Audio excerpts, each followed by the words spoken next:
Hey guys, welcome back to Your Lake Fork Guide. Today we're going to do some winter bass fishing. We're going to target big bass using jigs once again, and we're going to be using a Garmin Livescope, and of course, we're going to give you a full breakdown and an honest review. So y'all stay tuned.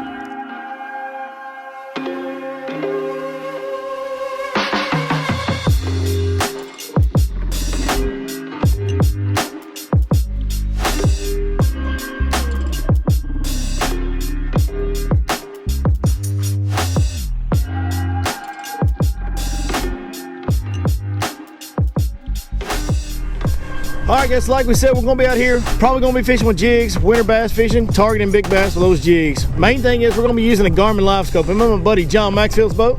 Hello again. One more time. There's probably going to be some stupid stuff said today. You can just about bet on that. But we're on the same body of water that we filmed the Humminbird 360 video on. We're actually going to go to the identical rock pile. So if you guys watched our Humminbird 360 in-depth review video from last week, then you'll have seen those rock piles and what they look like on a 360. I wanted to do this so it would give you guys the best ability to kind of compare and contrast the two units and see exactly how the 360 showed it to you and exactly how this Garmin Livescope is going to show it to you. So right now we're going to pull up on one of these rock piles, see if we can't get some good shots, show you those, and then hopefully see if we can't catch a couple big bass off of them. All right, so first thing I noticed is, you know, we talked about last week with Humminbird how long it takes Humminbird units to get started up. John just hit the button. I mean, I just heard it beep and I looked down there and it was on and said, is it already running? Yeah, it like almost immediately turns on and is giving him a good picture. Let me slide around you a little bit, John. You keep running that trolling motor. I'll just stick my camera around you. But we're already getting picture. It's already cranked up, tuned in, ready to go. Another cool thing that I like about this Livescope, and I don't have it downloaded on my phone yet, is that you can put an app on your phone and you can record off your phone what it's showing. You know, I do a lot of crappie fishing as well. Now there's your rocks right there. Okay, so there's the rocks out in front of us. But if you want to see more detail, you can zoom it in closer, and then you can see you know, a lot of more of the fish swimming in it, which I can brighten it up a little bit. All right. Well, how would you? Actually, folks, we're going to do it how to adjust the settings on it. Whew, wind ain't playing today. We're gonna show how to adjust the settings on it a little bit later. We're gonna go back in John's barn because this wind's absolutely crazy out here today. But we will do a full breakdown on how to tweak the settings and do different things with it.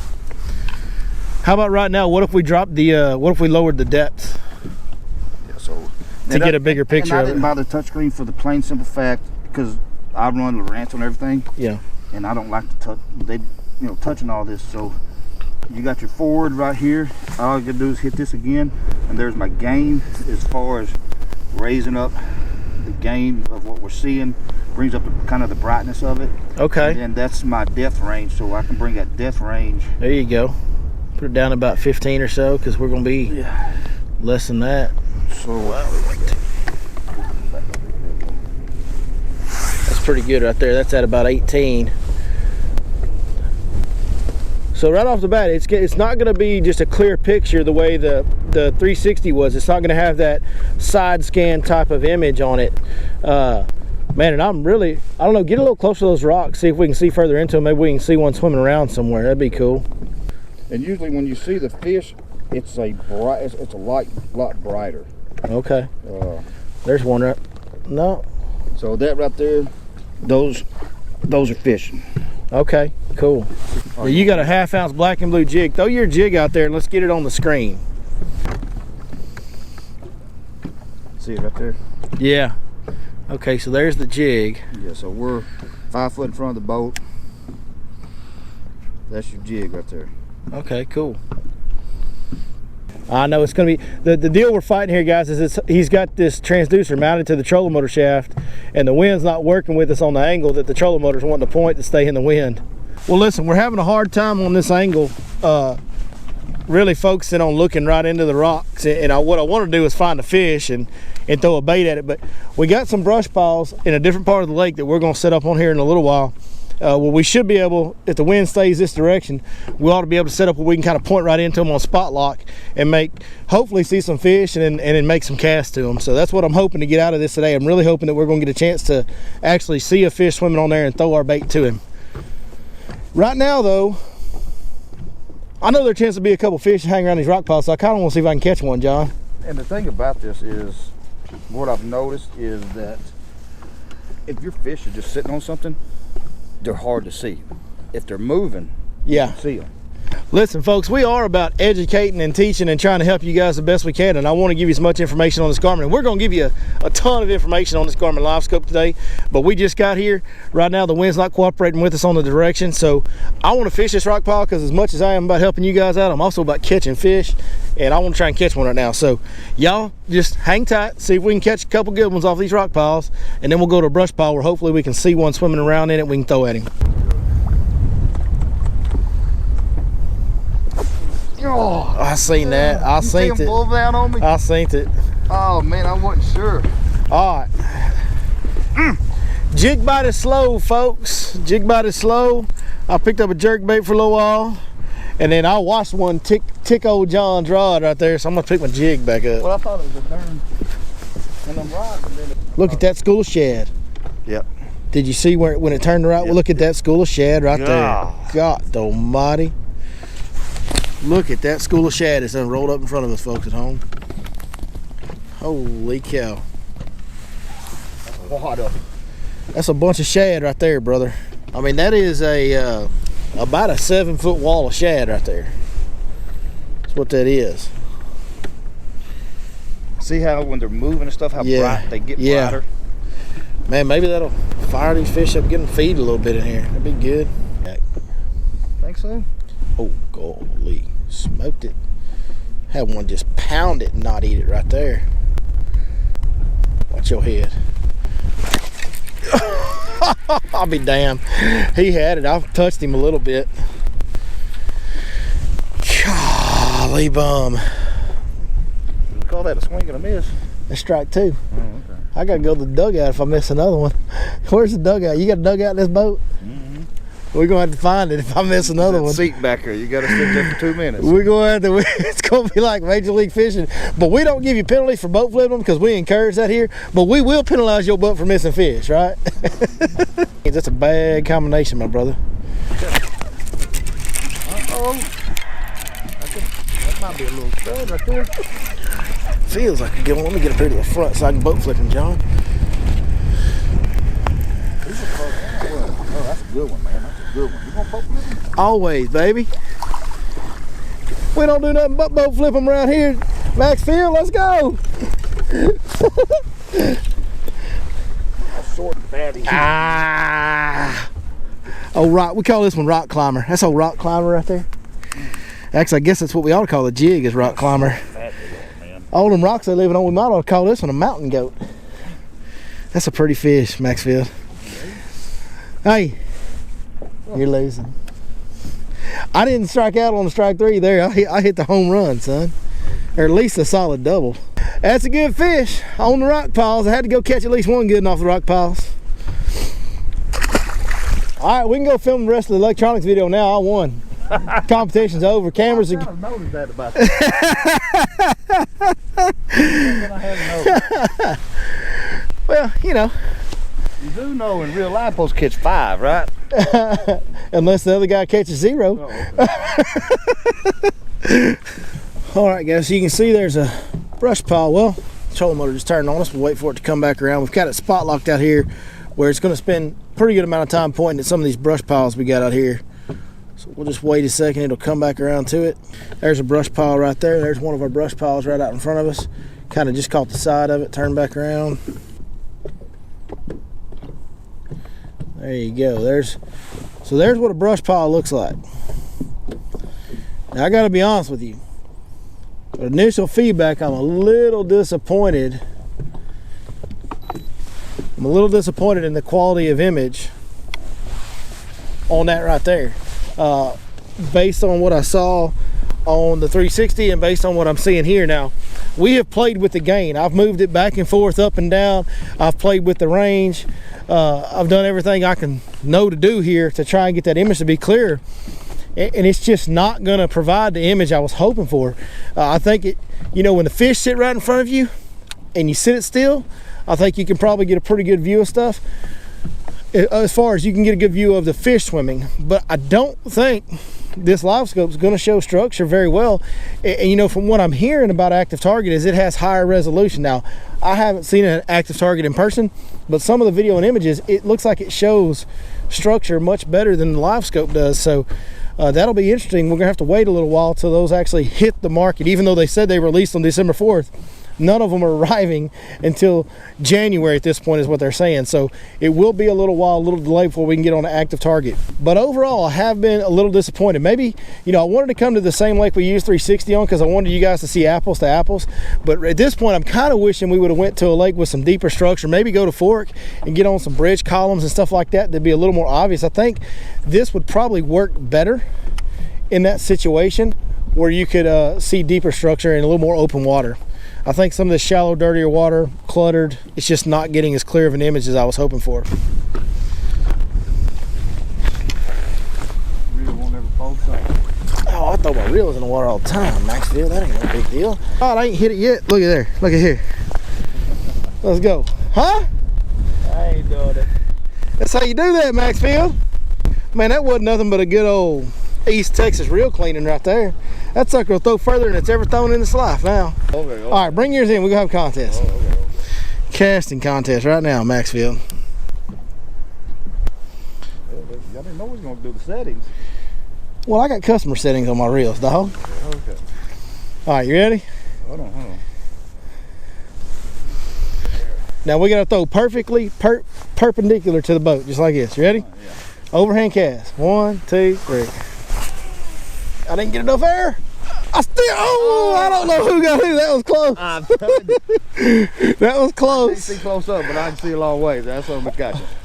You got me? Yeah. I didn't get no air on mine. I threw a line drive. I got to get some air on. Let's do one more.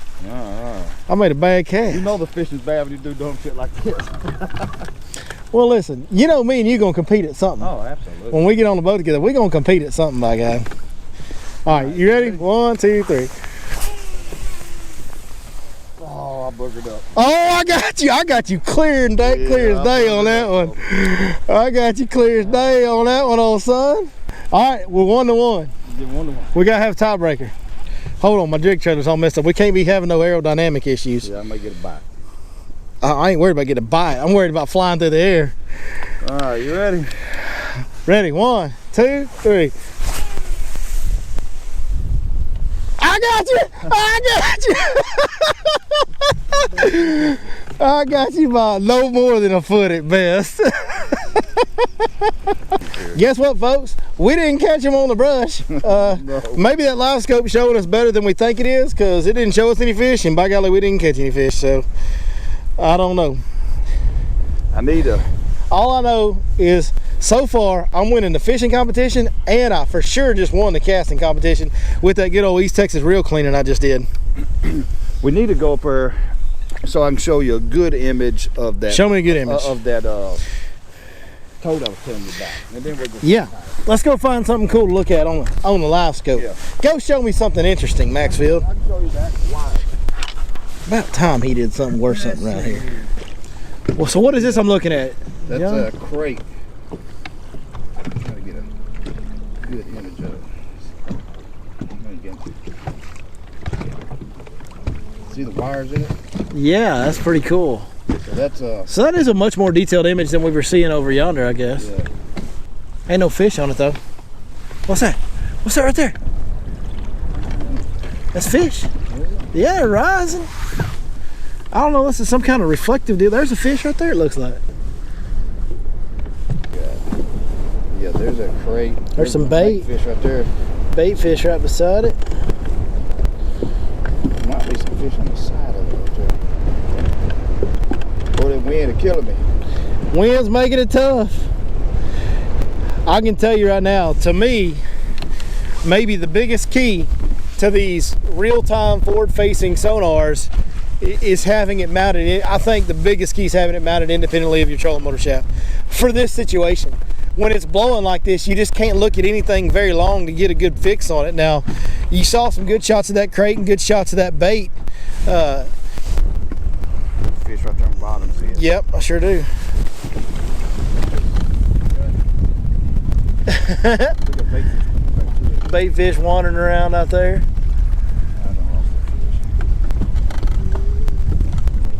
There's the bottom of this.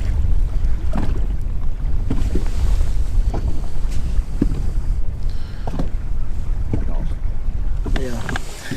And that's a pretty good example of what I mean. If you had this deal affixed to something separate from the trolling motor, you could go up here and spot lock your trolling motor and then independently turn that transducer to look directly at it. I think that's a really big factor in how effective you can be with these live scopes. By no means am I giving up on the live scope. Hey, listen guys, I got to tell y'all something. We're out here on an absolutely horrible day to fish today. The water temp out here is just below 50, around 49, 48 degrees. Hey, it wasn't that long ago. Me and BJ was out here a week ago. That water temp was like 56, 55. So there's been a pretty significant drop in water temperature. It is going on towards Christmas right now. In fact, Christmas is coming up here in just about a week, isn't it? So I think it's a week from today. Yeah. A week from today. This is December 18th. So yeah, we're at that time of year where it can get a little tough, and the conditions have been bad. We've been on a steady cooling trend for almost 3 weeks now. We've cooled off and then leveled out, never rose back up, cooled off. We haven't had any warm trend for 3 weeks. We've had a lot of cooling. In fact, a few weeks ago, the water temps out here were in the upper 60s. So that's a big drop in a few weeks. And so that's what's making the bite tough. But this Livescope is showing us some pretty cool structure out here offshore. And when there's a fish there, you can see it plain as day. I will say that. Yep. Yeah, I mean, you saw that ball of bait right there. There's a little fish right there too, it looks like, popping up every once in a while right there. Yeah, this probably ain't the best day to be doing this. But there's some more bait fish. I mean, you can see them. You can see them super clear when they're on there as far as seeing the fish move around. Now, the detail that it shows you on the rocks and the brush, wasn't real impressed with that. But I think that's kind of a common understanding on these, that's what you get. You see the fish a lot better than you see the structure. So, tell you what, man, we're gonna fish around here a little bit longer. Don't know if we're gonna catch anything. We've been fishing for a couple hours now. We've only had the one fish. Had a couple opportunities. We kind of wet the bed on down there on the rock piles. We could probably go grind another bite or two out on the rocks, but we're trying to do this exactly like we did the 360 video. We're gonna stay out here for a couple hours. We're gonna show you the same type of structure that we showed you on 360 to give you guys a good comparison. And now we're gonna go back to John's place and we're gonna get in here and show you guys all the settings and how you adjust everything and the functionality of the Garmin Livescope. All right, we made it back to Maxfield's Big Bass Dojo. We're here. Or Maxfield's No Bass Dojo today. You can tell we're good friends because I give him such a hard time. I promise you, he gives me just as much back. But we're going to walk you guys through. It's really, honestly, one of my favorite things about this Livescope is adjusting the settings on it is extremely simple. So we'll walk you through it real quick. And we're live. Just like that, it automatically rolls you into the screen you want. Now, obviously, you're not going to see anything on the screen right now because we're not in the water. But as far as adjusting the settings, man, it's so simple. So if you want to adjust your range, right now it's on, as you can see. And this is not a touch screen. This is a 1022 non-touch screen. Okay, so they have a touch screen. Yes. Okay, cool. So this one's a non-touch screen, which I'm sure makes it a little bit cheaper.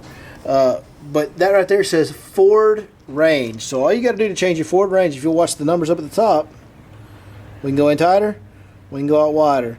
And it looks like each notch adjusts at 10 feet is what, like every click on the dial adjusts at 10 feet. So we're out here, we're all the way out to 100 now. We can cut it down all the way back however far you want to. So you can play with that and adjust it however you'd like. And then if you want to, things out of focus. If you want to change what you're adjusting with this knob right here, you just push in on that button. You just push in on this button right here. And now we're set to gain. Now that's going to be what we were playing with earlier. That is kind of basically the sensitivity or contrast. And you just turn it up or turn it down. You can kind of see if I turn it up, the sensitivity is getting real hot right there. Turn it back down. We had it around 63% when we were fishing a little bit shallower today. That seemed to be the best number. And then if you want to adjust the depth, you click it one more time. And now you've got depth range. Okay, we're at 20 foot. We want to dial it back. Now we're all the way down to 5 foot. We want to dial it out. Hey, now we're down to 75, 80 foot right there. So very, very simple settings. So is there anything else on here that you can adjust or any other settings we need to know about, John? Yeah, I mean, so when it comes, you know, it kind of comes ready straight out of the box, but a lot of the settings that you can look at is you can go to the menu And then you got your gain right here, which we explained you can do the gain kind of on the fly with this knob, but and same thing with your depth as well. You can actually go put these on auto. I don't like the auto, so I do it where I can set them myself. But then you can go to sonar setup and hit select, and you can do your appearance. Appearance is going to color scheme. You got amber, hit select again. You got amber, you got copper, you got black emerald, you got midnight blue, orange crawfish, red shad, blue, yellow.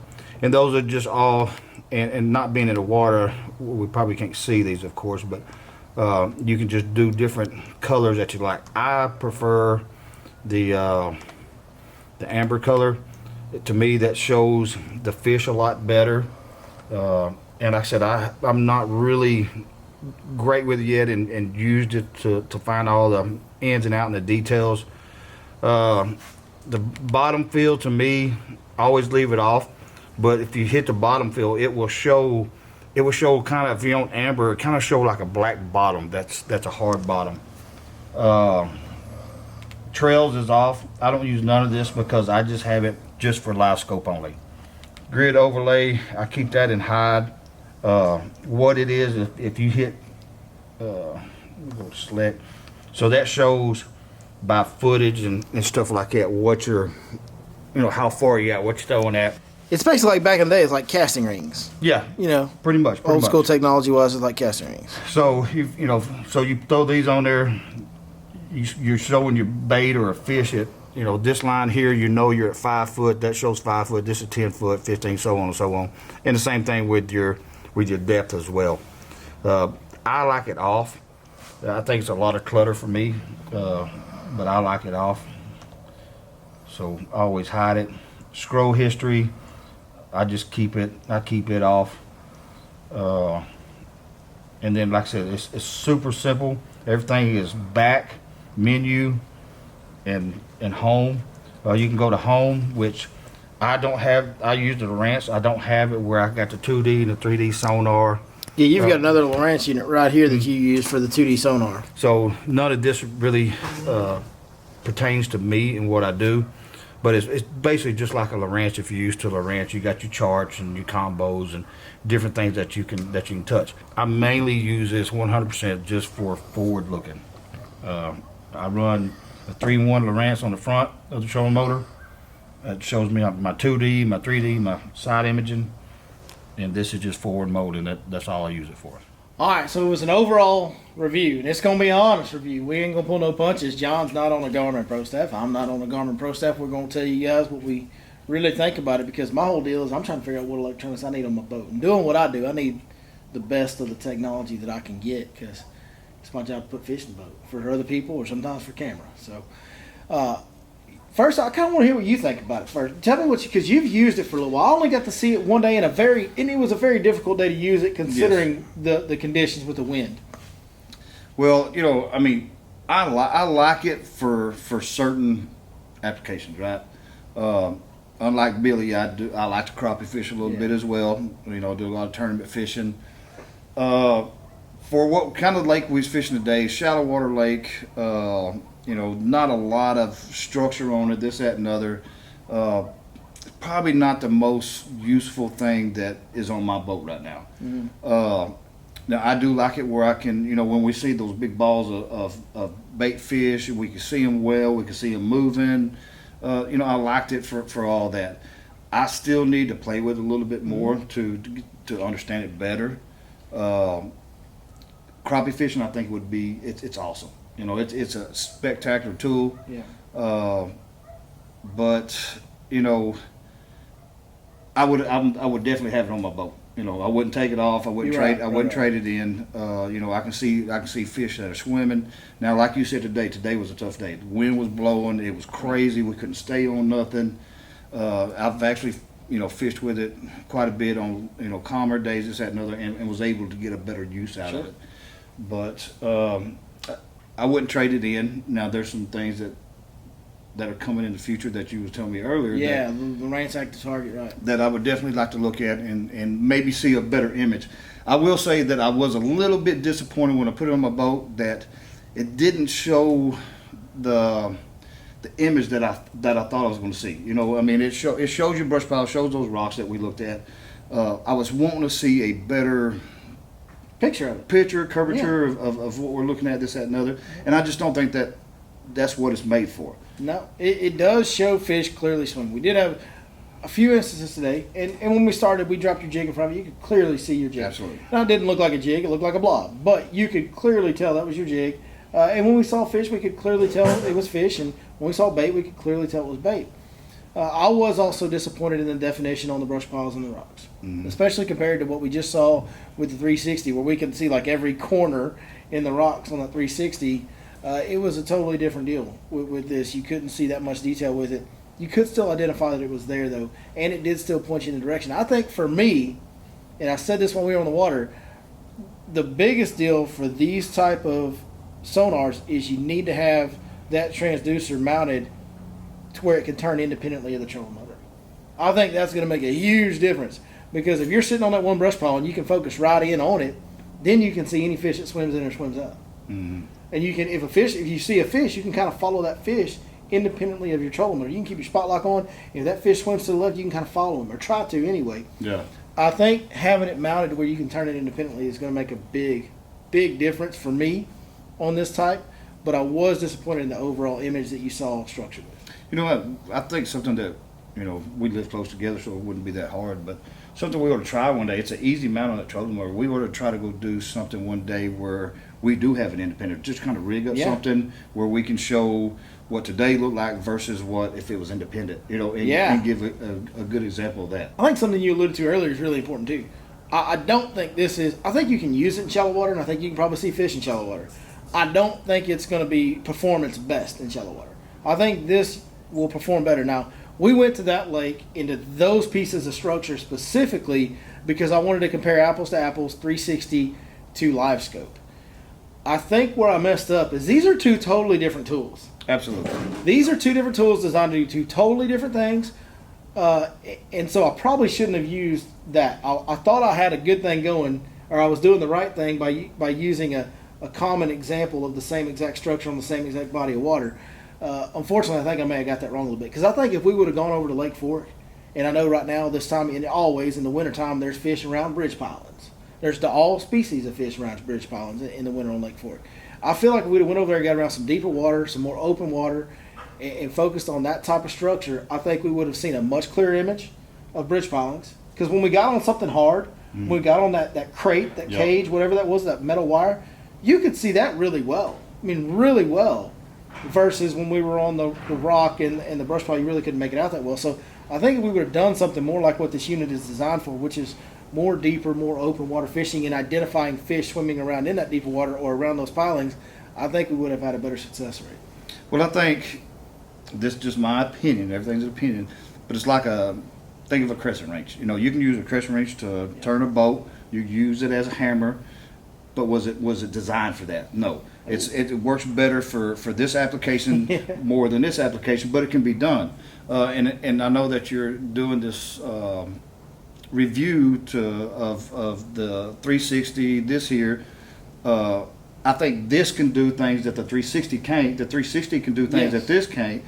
So I think they're two different tools. Yeah. So you have to have a arsenal of arsenal of tools to get what you want to accomplish. And I think this is just part of the arsenal that you have to have. You know, as much as me and you would like to for the way that we fish, you can't have all 7.6 extra heavy rods. You know, you need some medium heavies and some mediums in there every once in a while. And these are two different tools. You're hitting the nail on the head there. And I think it's going to be a lot like when you had people would ask, well, do you use 2D sonar more or do you use down imaging more? Remember when down imaging first came out? That was the question. Well, are you using down imaging or are you using 2D? Man, my answer was always both. One is not nearly as good without the other. And I think that may be where we're headed. This 360 technology is very unique and very good. This forward-facing real-time sonar downscan type technology that Livescope has is very unique and very good.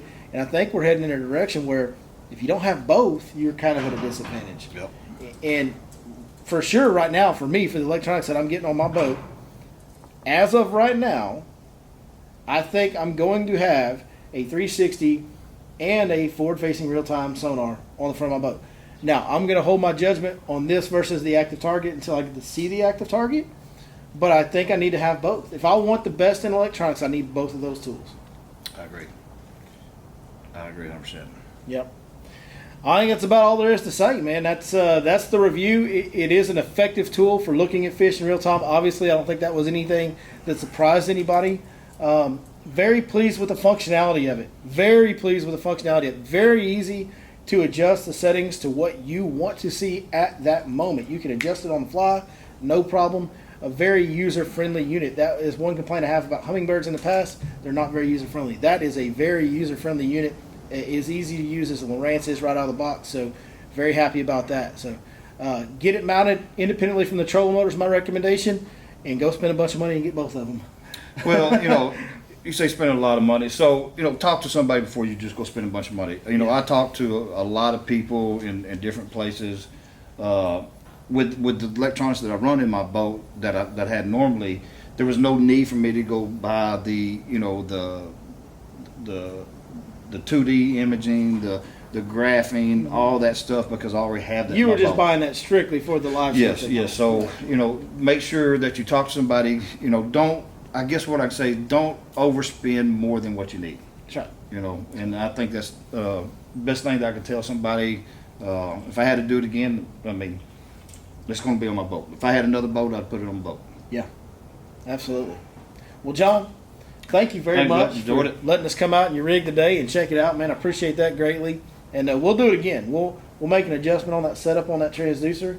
We'll get on some deeper water and we'll try it one more time. So y'all stay tuned for that. We'll try to do that as soon as we can. Also, we're going to be leaving town here pretty soon. We got some surprises coming up for y'all. We're going to be documenting a little out of town trip. We're going to go try and pull something off, see if we can do something big on an out of town trip. And you guys get to come along for the journey on that. And as soon as the active targets actually start getting delivered to the market, even though they released them for sale, nobody is receiving them yet. As soon as I can get in a boat with one on it, we'll do another in-depth review video just like this one. Hey, thank you guys so much for watching. We'll see you next time right here on your Lake Fork Guide.